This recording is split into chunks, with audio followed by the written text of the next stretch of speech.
So if you could first start by telling me about your experiences with Y Learning on your campus. How long have you been affiliated with the program, or kind of what roles have you played with the program, or what do you know about what they do for students on your campus?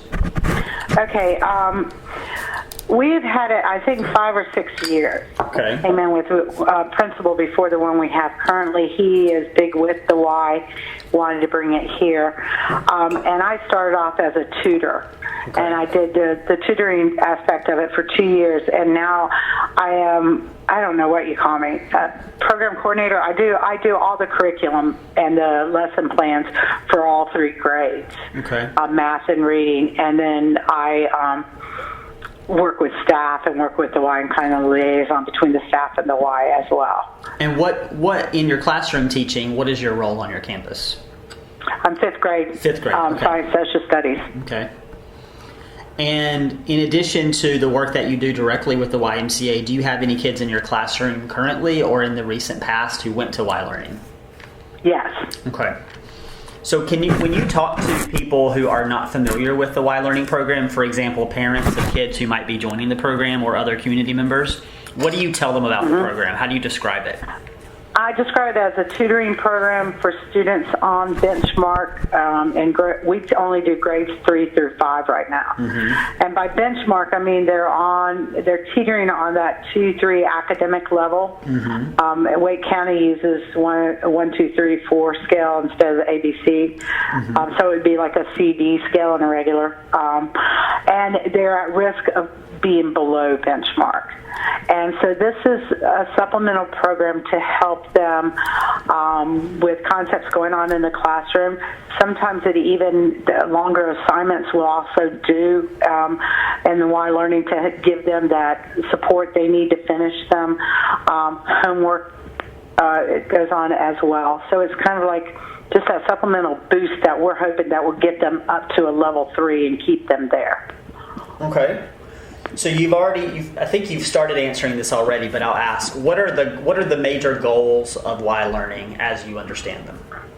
As I understand them, it's a tutoring program for benchmark kids to get them if they're sitting on the fence, on the other side of the fence, on a grade level, to get them at grade level and sustained grade level.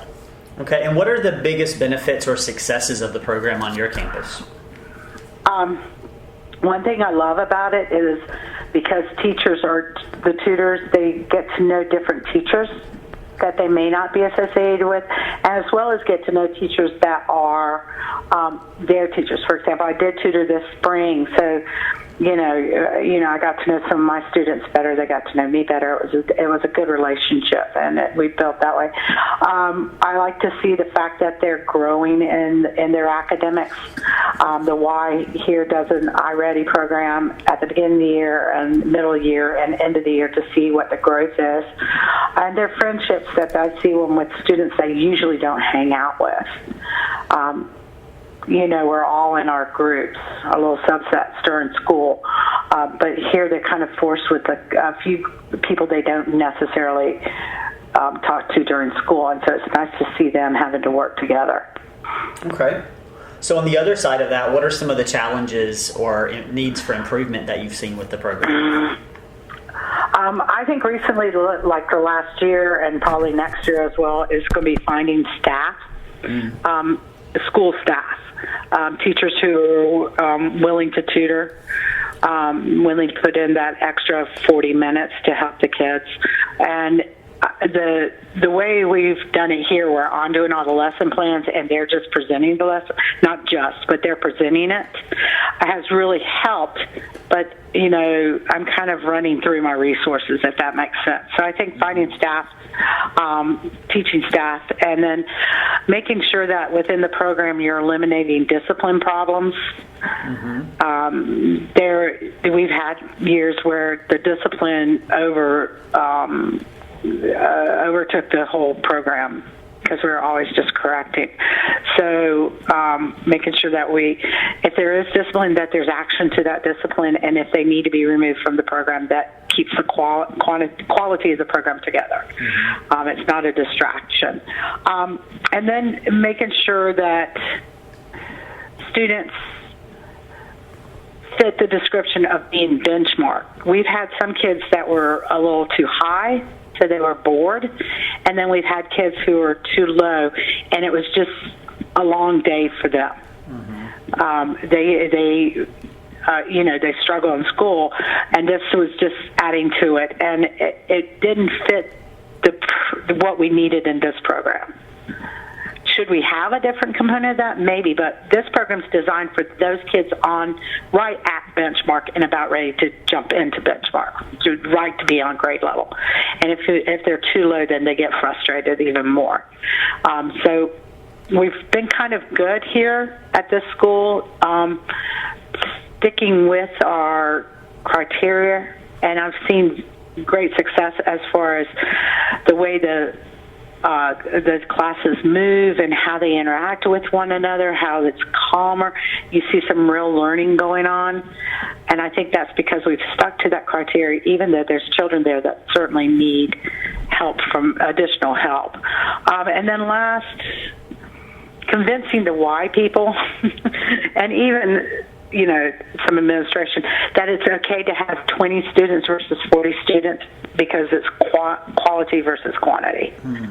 And they look and they say, well, at one time you had 40 students. I'm like, yes, but we were constantly dealing with the discipline problems, or people who just weren't interested. And, now we have pretty good core crew of kids that really want to do it. And so we need to push from here right now and see if they can build some excitement for their friends so that they'll do it as, they can join us, but have a better mindset about it. Okay, paint me a picture of what the program looks like on your campus. I know every campus, every Y Learning program is very different, and I've visited a few. Paint a picture of what. So you do your component every day. Your teacher time, is that every day, or is that 2 or 3 days a week? Kind of. We do it Monday, Tuesday, Thursday. Okay. We do not have the program on Friday, and then Wednesday is the Y staff handles it. Okay. The regular Y staff. They go have snacks. They come to us for 45 minutes. The tutors or the teachers' lessons are already done by me beforehand, and I give them to them a couple weeks in advance. I work with the other teachers, the grade levels, to make sure that I'm, one, doing the objectives that they're doing at the current time, and two, if there's any special projects that they want them to concentrate on as well, and I incorporate that into lessons. The teachers do everything from, reading passages to videos to activities to strengthen the whatever topic we're talking about. And after about 45 minutes, that's when they go they have a break and they go do homework, and then by 5 o'clock they're on the road. What are your thoughts about that homework time? Is that done effectively? What could be done to improve that, if anything? Okay, great question. In the past, we have not seen good outcome from the homework.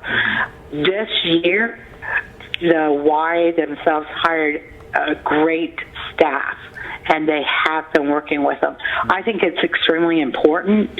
These are children that don't necessarily get support at home. Their parents could be working. Their parents, again, maybe they think they're already done it, or they don't. I don't know how you want to put it, but they don't get the support they need from their parents. So this gives them the chance to actually sit down and do their homework, to ask questions to people and get it done.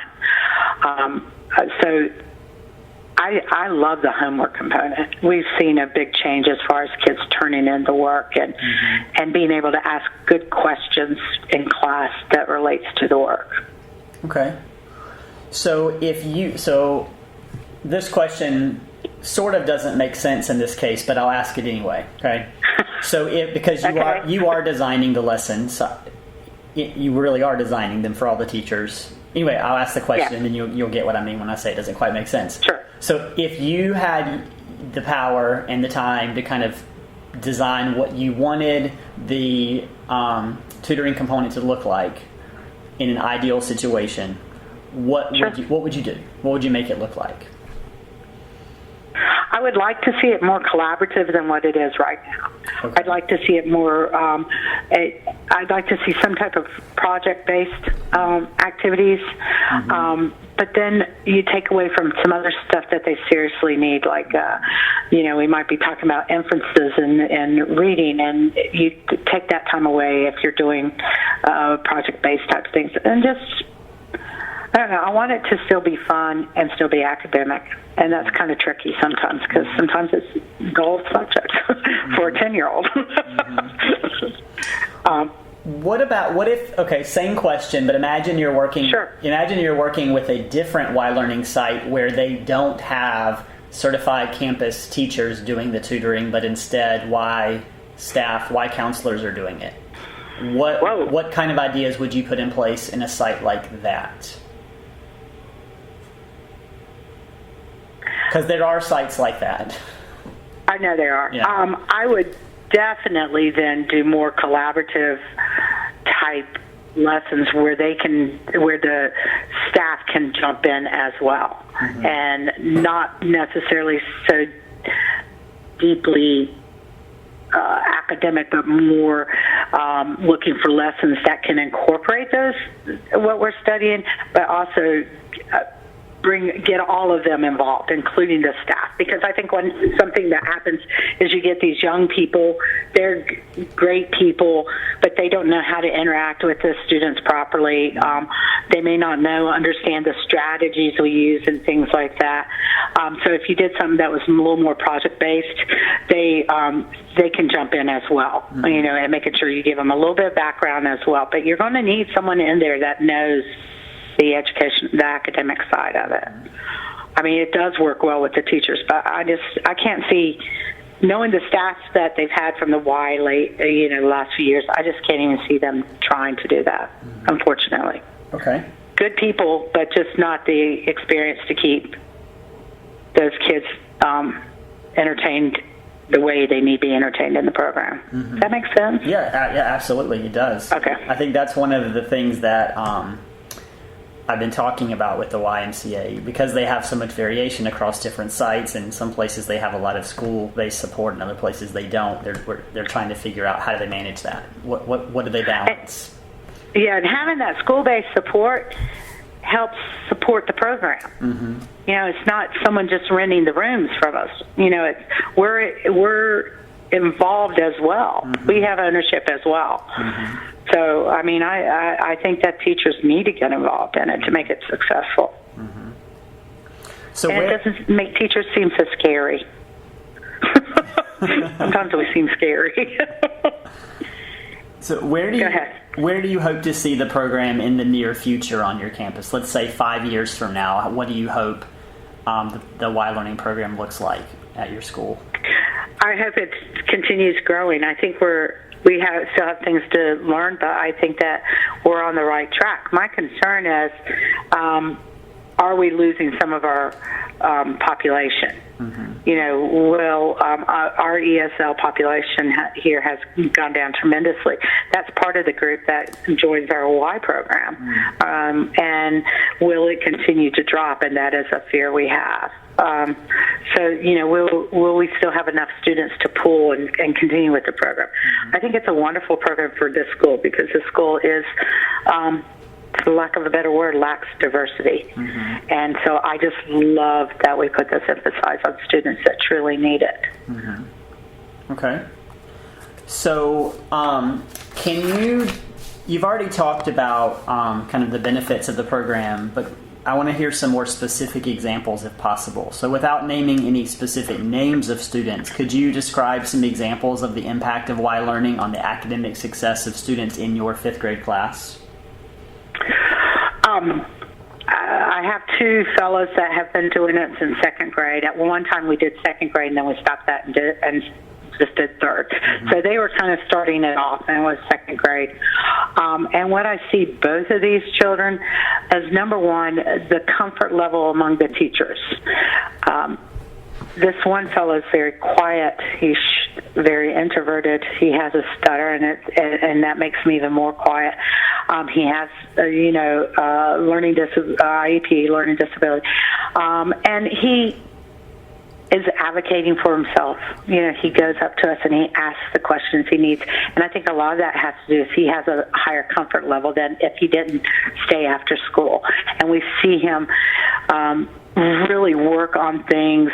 We did a biography this year, and I incorporated it into Y Learning so they'd have extra time to do it, extra time to really put their writing down the way they should.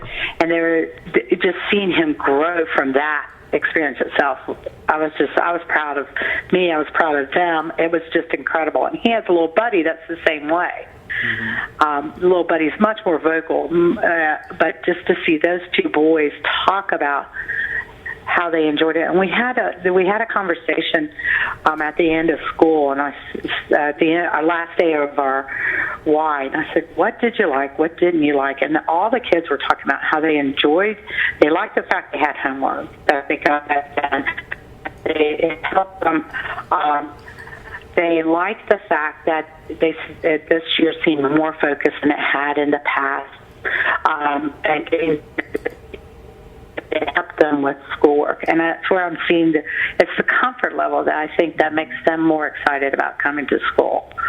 And that's where I've seen these two boys just really grow. And so while I'm scared for them to go to middle school, I also feel like they have a good basis to go to middle school and that they'll do all right. Mm-hmm. Yeah. They're not afraid to just say, "I don't understand this. Can you help me?"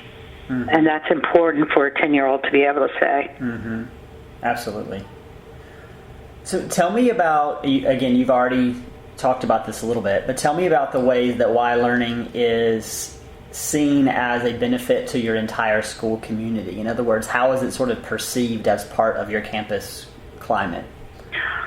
I'm not so sure that parents in general are aware of it too much, but teachers are. And what we hear is that, you know, whenever we look at growth in scores and everything, they do go, you know, many teachers mention, I think part of the Y Learning, I think Y Learning is helping with this. Mm-hmm. So what we're seeing is that it has academic impact on the kids, mm-hmm. and they're really, and not 100%, but some of them are excited about coming to school, excited about finishing those projects, excited about what they're learning. I've heard teachers talk about how children engaged in the class and answering questions, and that gives them that boost they need, you know. So I do hear it from that aspect. As far as community, I don't think there's not enough, people just don't know enough about it. Mm-hmm. So what else could be done? What else could be done to increase the benefits to your school and sort of the larger perception of the program? A larger perception of the program would be